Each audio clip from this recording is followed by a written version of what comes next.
बदलिला नंदनकानन खोलिबा और बंद होगा समय प्राणी उद्यान और राज्य उद्भिद उद्यान को राज्य तथा राज्य बाहर बुलवाक आसुवा पर्यटकों प्रवेश समय परिवर्तन प्रतिवर्ष भली ग्रीष्म ऋतु सांगक दिन बड़ जो नंदनकानन प्राणी उद्यान और राज्य उद्भिद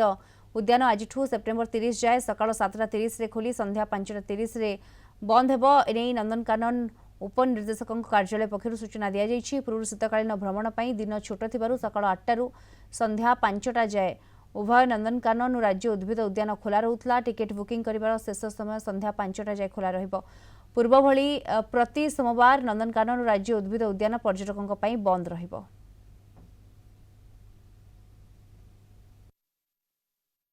आमर गवर्नमेंट गाइडलाइन अच्छी आपणकर एप्रिल टू सेप्टेम्बर जाए आप समर टाइम चले एंड देन आप अक्टोबर टू अगेन मार्च जाए आप विंटर टाइम चले।